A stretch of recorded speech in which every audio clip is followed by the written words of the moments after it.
What's going on, guys? Matty G back here with you on Football with Flags. Thanks so much for joining us as always. Today's video is all about the round of 16 for the 2024 Euros, but instead of predictions, we're going to rank these 8 matchups from the least exciting to the most exciting. So sit back and join us.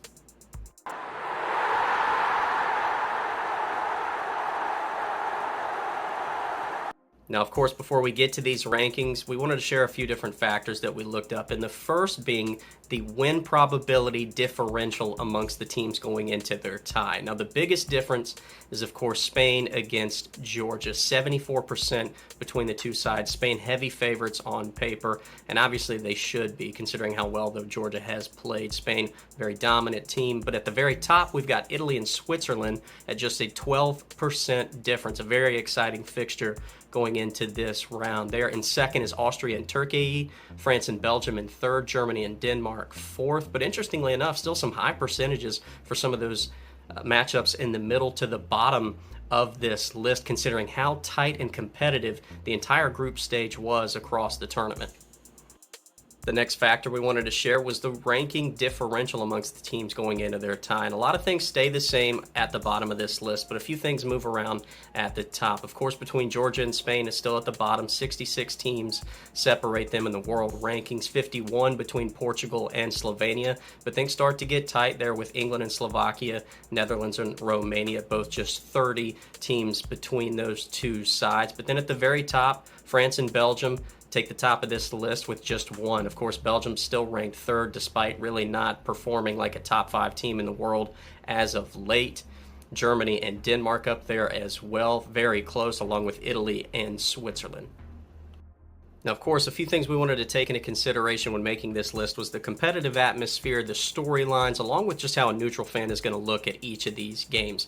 And no disrespect to any of the games. I hope they're all very competitive. Hopefully we'll see some upsets, but we've got to at least look at it from that lens for this video. Again, they're all going to be great fixtures. So no disrespect with how this list is going to unfold, but at the bottom we do have Austria and Turkey. Now, Austria did make it to the round of 16 in 2020, took Italy to extra time, and really played very well. Italy may not have been 100% in that game, but still Austria did a lot of great things to get that game into extra time and remain competitive.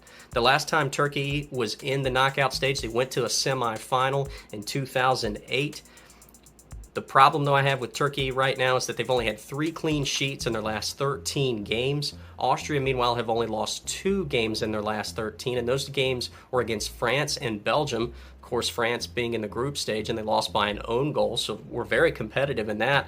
But these two sides played a friendly back in March, and it was 6-1 Austria. Now, I don't think that we're going to have that same type of result in this one, but if Austria play the way that they have, I think they could very well control this game for a good majority of it. Number 7 on this list, we have Netherlands taking on Romania. Now, Netherlands have won the last 4 meetings against these two sides, and this is the first knockout for Romania since 2000.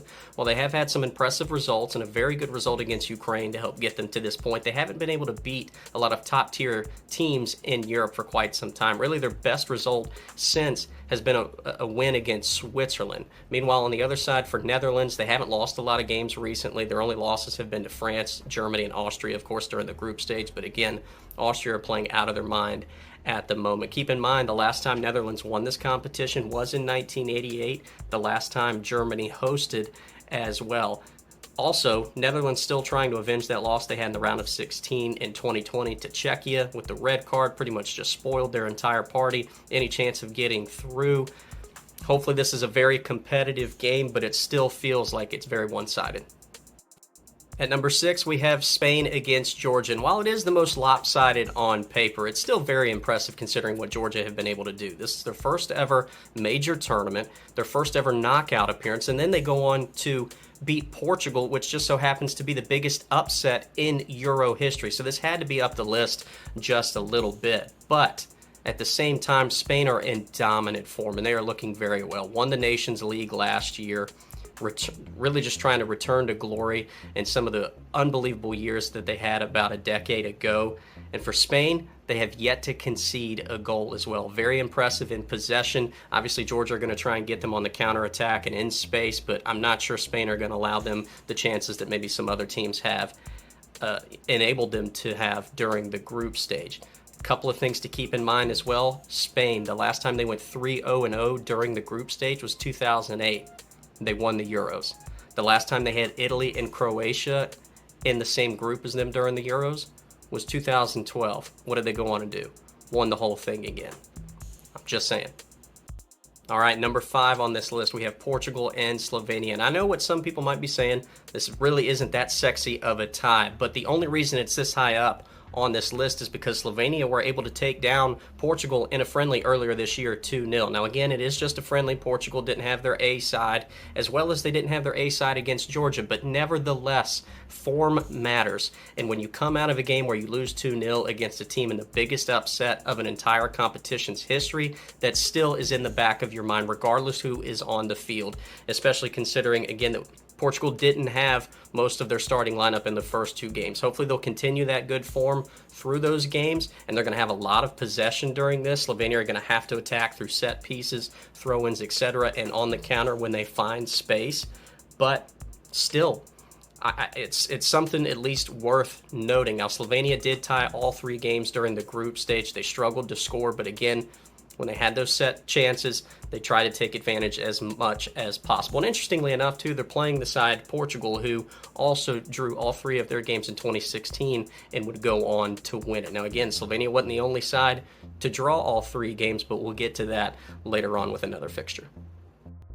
Number 4 on this list, we have England taking on Slovakia. These 2 teams have not met in 7 years. This is Slovakia's 3rd ever knockout appearance. They've never won a knockout game, but there's a first time for everything, and we've seen plenty of firsts during this tournament. England have won 4 of the last 5 matchups, however, but these 2 sides did draw during the 2016 Euro group stage. England have only won 2 of their last 7 games. Meanwhile, during that same span, Slovakia have scored 12 goals. I'm not saying Slovakia is going to upset England, but considering the poor form, considering the amount of buzz going around pundits and fans alike, in England, and how poor they have played in terms of their standards going into this fixture, especially knowing what heavy favorites they were to win this competition, they still are heavy favorites, and maybe they'll be able to find their form. But again, still, it begs the question, can Slovakia do something that we've never seen? I think I have this one so high up the list for the amount of tension that we're probably going to see during this game. But Germany and Denmark are at number 3. These 2 sides met in the 2012 Euros during the group stage. A 2-1 win for Germany. Germany's still trying to revitalize themselves, find their form, find what they used to be like in these major tournaments, making these deep, long runs, knowing that they have huge opportunities to win these championships. Meanwhile, for Denmark, they won another deep run like they had in 2020, getting to the semifinal. Keep in mind, though, they played Wales and Czechia during the knockout stage of the last competition, so not the toughest battles until they got to England, but they still put on a great performance against England as well, and had the lead in that game. This is a rematch of the 1992 final. This feels like an old school type of game, but both sides are very experienced. We've seen the attacking capability of Germany, but Denmark have been in these situations before, and I think they know how to handle these situations very well. Germany, again, have only made a round of 16 appearance in the last Euros and knocked out of the group stage in the last 2 World Cups. Denmark have been up and down during that time as well, but these are 2 sides that very well, if they can win this game, both know that they have a shot to continue to make a deep run. Keep in mind, Denmark also drew all 3 of their games during the group stage. The last team to do that in the Euros was Portugal, and they won the whole thing in 2016. At number 2 on this list, we do have Italy against Switzerland. Now, these 2 sides did meet in the group stage in 2020. It was a 3-0 win for Italy, but Italy were a different team during that time. I don't think they're nearly as in good a form or as competitive as that side was, just in my opinion. But Switzerland have made the knockout stage in the last 6 major competitions, but they've only won 1 game during that time in those knockout appearances. Remember, their last knockout feature was in the World Cup a year and a half ago, and they got thumped by Portugal 6-1. Italy, of course, are the defending champions, but keep in mind as well, the only shootout that Switzerland have been able to win in their history was against France in the last tournament. Jan Sommer came up clutch against Mbappe during that penalty shootout in the last spot kick. Italy were 2-0 during shootouts in the last tournament, and I think this is the type of game that very well could go to extra time and penalties, just considering the way both styles of these teams like to play, the type of outcomes we could see. They've had 2 draws in their last 3 appearances against one another. Switzerland haven't beaten a team in the top 10 since they defeated Spain in 2022.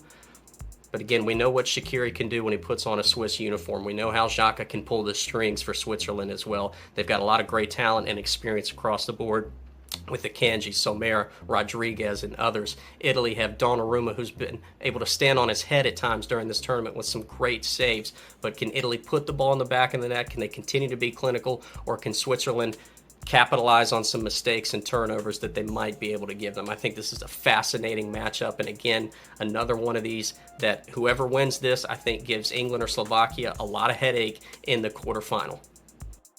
And at number 1, we have France and Belgium. And I know a lot of people and opinions out there are just going to say, you know what, let's hand the keys to France. They're going to deal with this. No problem, no fuss. But again, this is still a top 5 matchup of teams in the world. Belgium, certainly in my opinion, should not be ranked in the top 5 considering their form the last couple of years, but I digress.